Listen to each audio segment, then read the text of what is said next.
रामपुर गांव चारों ओर से हरे भरे खेतों से घिरा हुआ था। गांव के लोग मेहनती और सरल स्वभाव के थे। लेकिन इस शांत गांव में एक ऐसी जगह थी जिसका नाम सुनकर बच्चों से लेकर बुजुर्गों तक के मन में डर पैदा हो जाता था। वो जगह थी गांव के किनारे बना एक बहुत पुराना कुआं। लोगों का कहना था कि जैसे ही रात होती है, उस कुएं से अजीब अजीब आवाजें आने लगती हैं।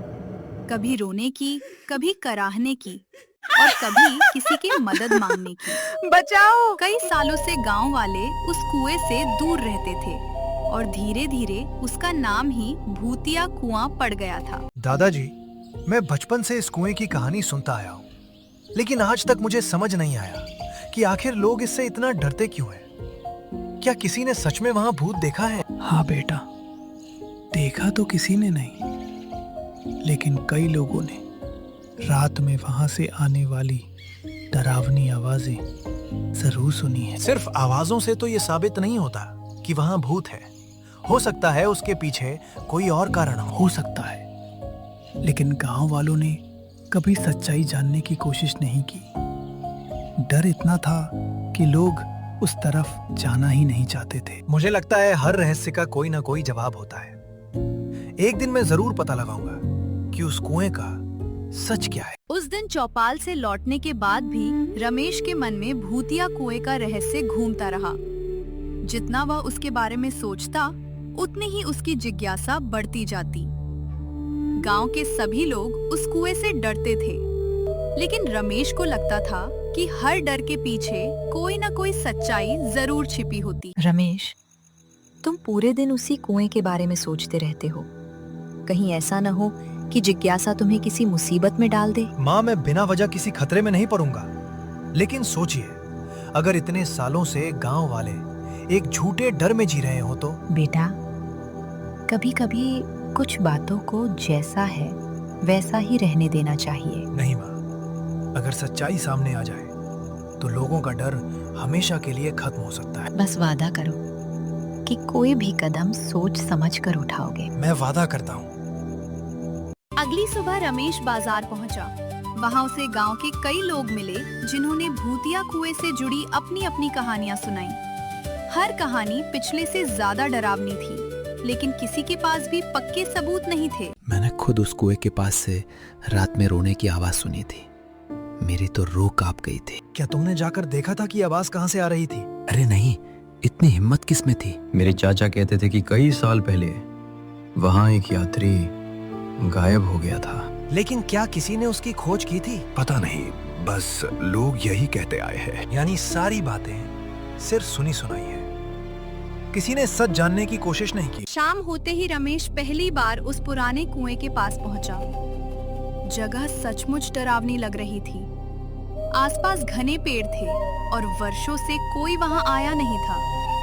लेकिन रमेश ने तय कर लिया था कि वह सच्चाई जाने बिना वापस नहीं लौटेगा। अजीब बात है, दिन में तो यहाँ कुछ भी डरावना नहीं लग रहा। अगर यहाँ सच में कोई भूत होता तो उसके कुछ निशान जरूर मिलते। शायद रात का इंतजार करना पड़ेगा, तभी पता चलेगा कि आवाजें कहाँ से आती हैं। आज मैं छिपकर यहीं रहूंगा और पूरी सच्चाई सामने लाऊंगा। रात गहराने लगी, चारों तरफ सन्नाटा फैल गया। तभी अचानक वही डरावनी आवाज सुनाई दी, जिसके कारण पूरा गांव वर्षों से भय में जी रहा था। आवाज सुनकर किसी का भी दिल कांप सकता था। यही है वो आवाज, बिल्कुल वैसी ही जैसी लोगों ने बताई थी। लेकिन ये आवाज कहीं न कहीं से आ रही है। मुझे डरने के बजाय ध्यान से सुनना होगा। लगता है आवाज कुएं के अंदर से आ रही है। आज चाहे जो हो जाए, मैं इसका रहस्य जानकर ही रहूंगा। ये भूत नहीं लगता, इसके पीछे कोई और कारण जरूर है। रमेश ने साहस जुटाकर कुएं के अंदर झांका। कुछ देर ध्यान से देखने पर उसे एक अजीब बात दिखाई दी। कुएं की दीवार में एक पुरानी सुरंग जैसी दरार बनी हुई थी।